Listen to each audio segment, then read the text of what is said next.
오늘부터는 민수기의 말씀을 통하여서 우리에게 주신 하나님의 그 말씀을 온전히 기억하고 그 말씀대로 우리가 행하는 삶 가운데 걸어가기를 원합니다.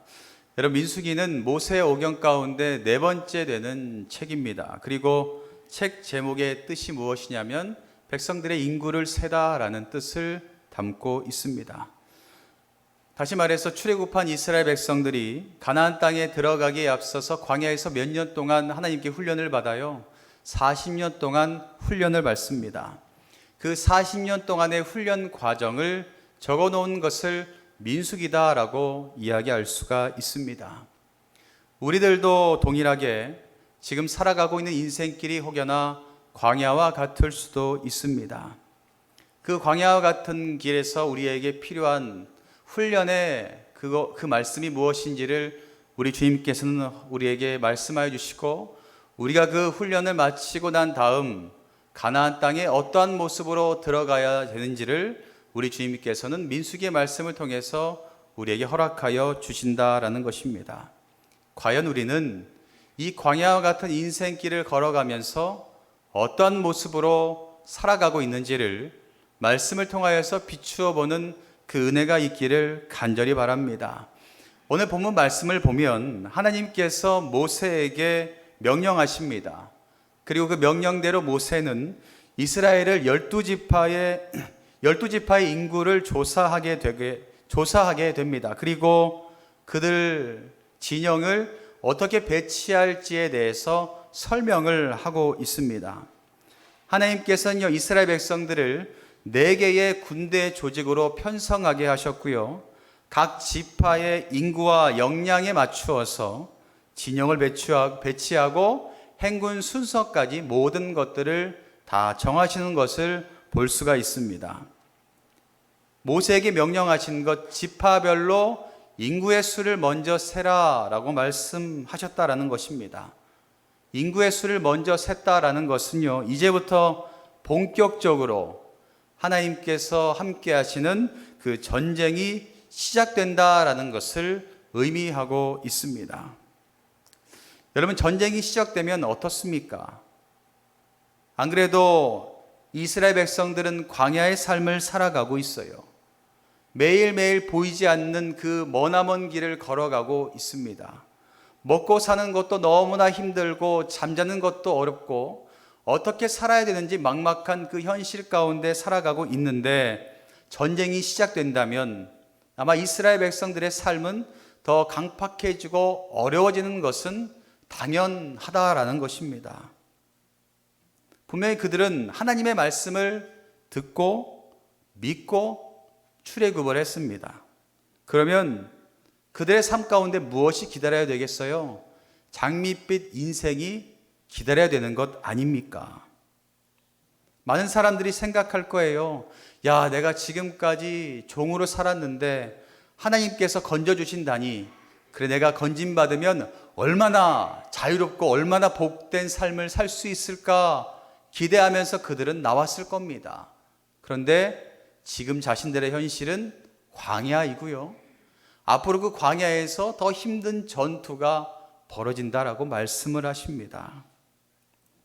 그리고 이 모든 환경과 여건, 이런 것들을 이겨내야 될 뿐만 아니라 앞으로는 자신들을 치러 오는 적들과도 맞서 싸워야 하는 상황 가운데 놓이게 된 것입니다. 여러분, 하나님을 따라 산다는 것은요, 하나님을 믿는 믿음을 가지고 살아간다라는 것은 바로 이러한 삶을 살아가게 된다라는 것을 의미하고 있습니다.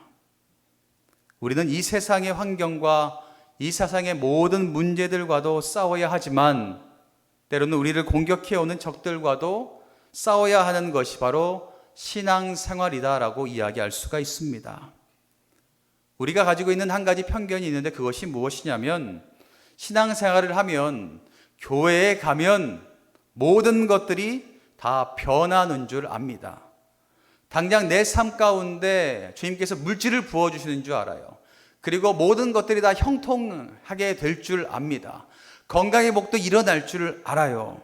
모든 것들이 교회 가면 다 승승장구하겠구나라고 사람들은 착각하며 살아가고 있습니다. 근데 성경에서 보면 자세하게 뭐라 말씀하고 있습니까? 광야를 지나 가나안 땅에 들어갑니다. 당장 이스라엘 백성들이 출애굽해서 가나안 땅에 들어간 것이 아니라 광야를 지나 가나안 땅에 들어갔다라는 것을 여러분들 기억하시기를 바랍니다.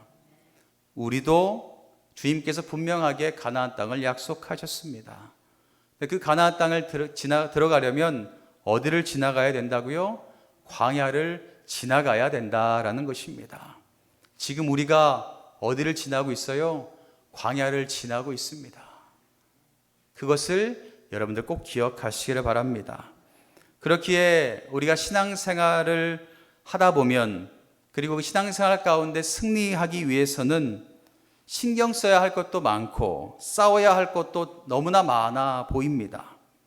이것도 해야 되고 저것도 해야 되고 할 일이 많은 것 같아 보입니다. 그런데 실제로 우리 신앙생활 가운데 일어나는 싸움은요, 한 가지밖에 없어요. 무슨 싸움이냐면 주님을 바라보는 싸움, 이 하나만 나타나게 된다라는 것입니다. 우리는 주님을 바라보는 삶을 살아야 될 줄 믿습니다. 그런데 주님을 바라보지 못하도록 방해하는 세력이 너무나 많이 있다라는 거예요. 환경도 될 수 있고 사람이 될 수도 있습니다. 이 모든 것들과의 싸움으로 인하여서 우리는 신앙생활이 힘들다, 어렵다라고 입술 가운데 나오게 된다라는 것입니다. 우리는 온전히 주님만을 바라볼 수 있는 그 삶을 살기 위하여 싸우는, 주님을 바라보는 그 싸움 가운데 여러분들이 반드시 올 한 해 승리하시기를 간절히 축복합니다. 주님만을 바라보셨으면 좋겠고요. 주님만을 바라보는 데 있어서 방해하는 것들이 있다면 그런 것들을 쳐내시기를 바랍니다. 사람이 그렇다면 기도하시고요. 환경이 그렇다면 바꾸세요. 그리고 내 모습이 그렇다면 말씀에 비추어서 변화시켜 달라고 기도하시길 바랍니다. 그럴 때 주님께서 일하셔서 우리는 온전히 주님만을 바라볼 수 있는 삶으로 변화시켜 주실 줄 믿습니다. 이스라엘 백성들에게 광야 생활이 이러한 것이었어요. 이스라엘 백성들이 당장 출애굽하고 가나안 땅에 들어가면 그들 마음 가운데 있던 주님만을 바라보지 못하도록 만드는 것들이 너무나 많이 있었거든요. 그것으로 인하여서 가나안 땅에 들어갔을 때 교만해질까 봐, 하나님을 보지 못할까 봐 하나님께서는 광야라는 곳에서 40년 동안 훈련시키면서 그 하나하나 다 물리치시고 변화시킨 다음에 그들을 그 축복의 자리 가운데 들어갈 수 있도록 인도하셨다라는 것을 우리는 기억해야 될 줄 믿습니다.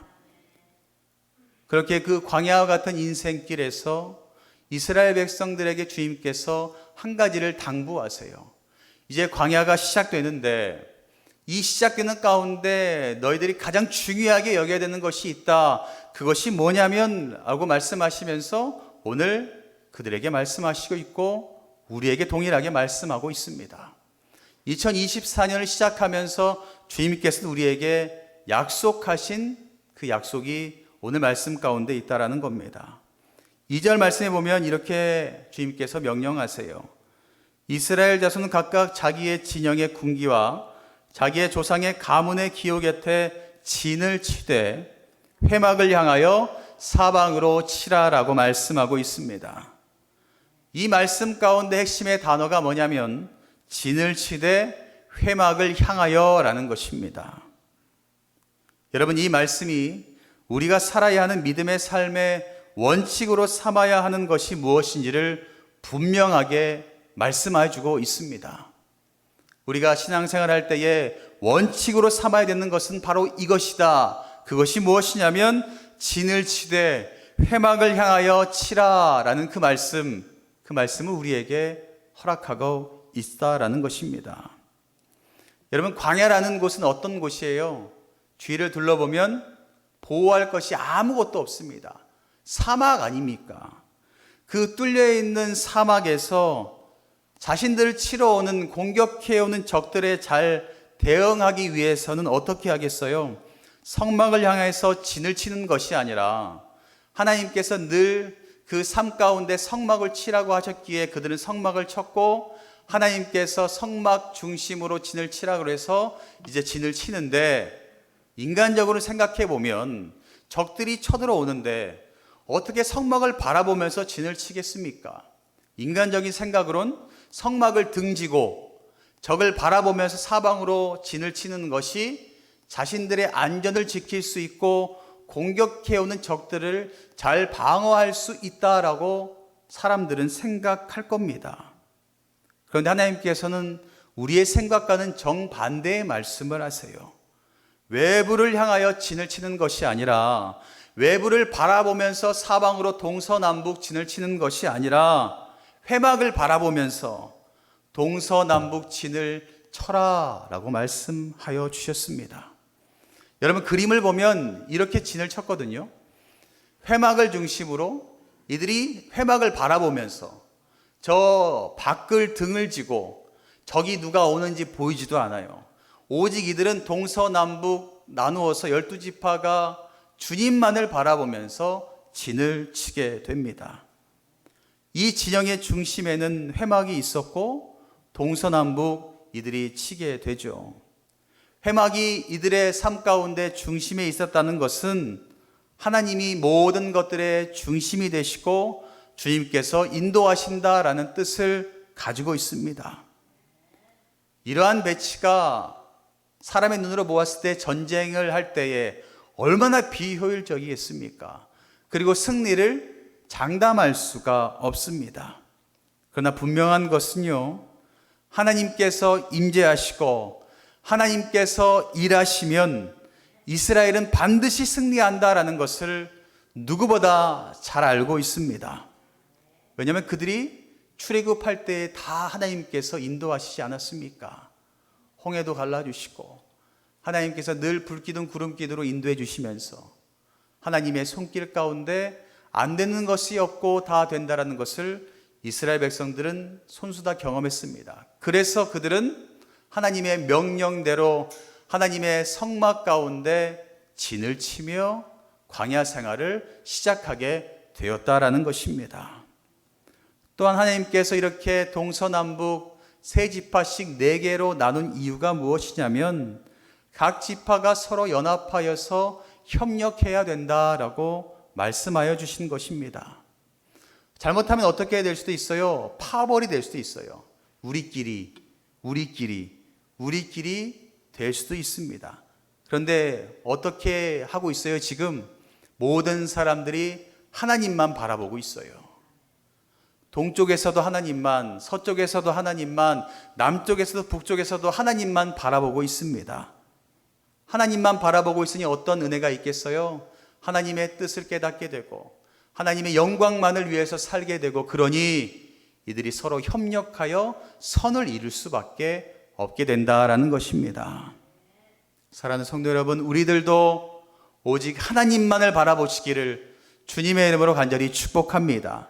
그러면 우리의 삶과 우리의 신앙생활은 하나님의 영광을 위해서 쓰임받을 수 있습니다.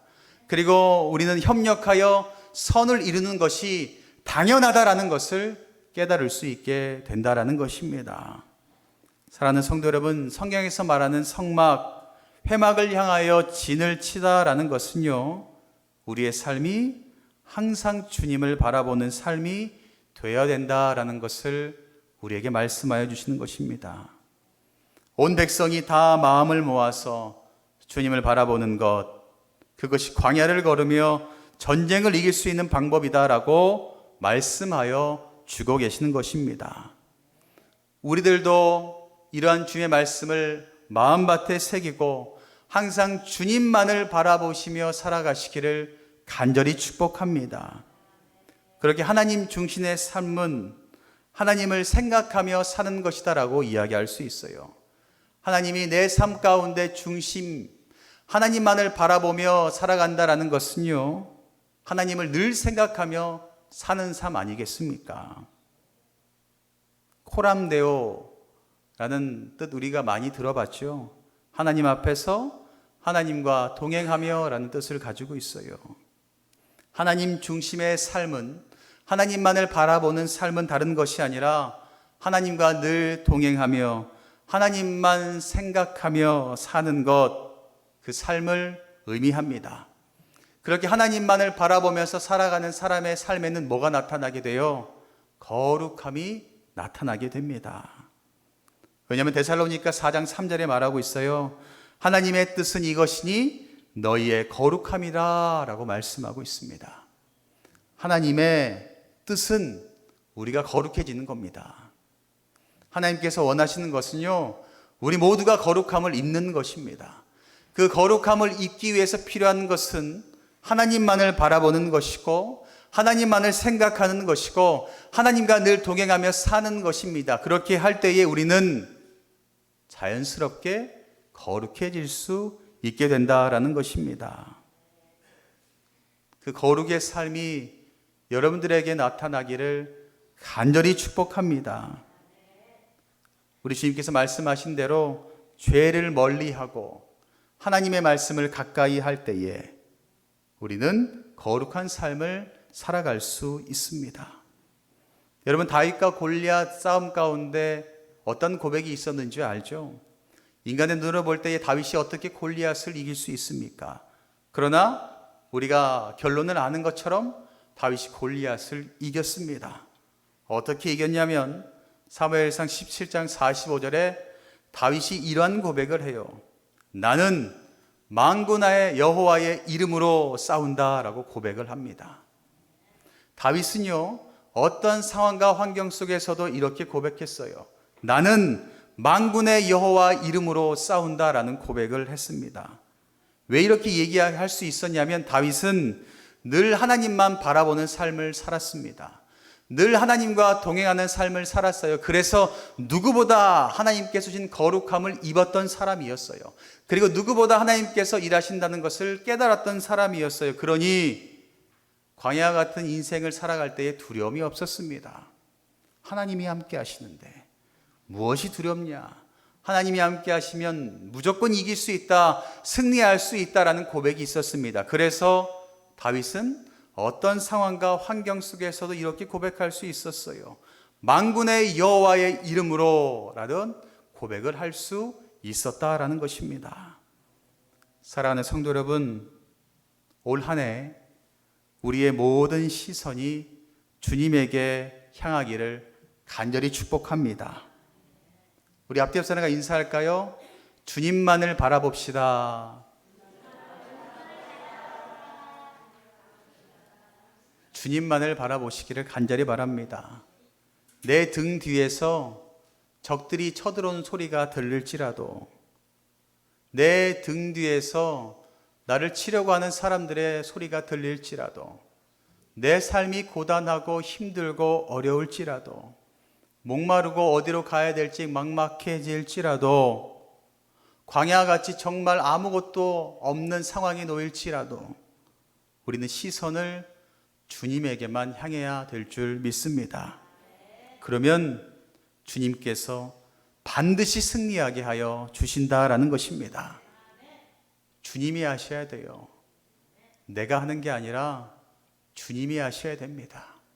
우리의 삶의 승리는 주님이 일하실 때 우리에게 찾아오게 된다라는 것입니다. 모든 상황 속에서 주님만을 바라보는 우리가 되기를 바랍니다. 모든 상황 속에서 주님만 바라보는 가정이 되기를 원하고요. 모든 상황 속에서 주님만 바라보는 우리 교회가 되기를 간절히 소망합니다. 다른 것에 한눈 팔지 마시고 올 한 해 오직 주님만을 바라보면서 주님만을 의지해 보시기를 간절히 바랍니다. 그러면 2024년 매일매일의 삶이 여러분들의 삶 가운데 승리의 함성이 넘치는 삶이 될 줄 믿습니다.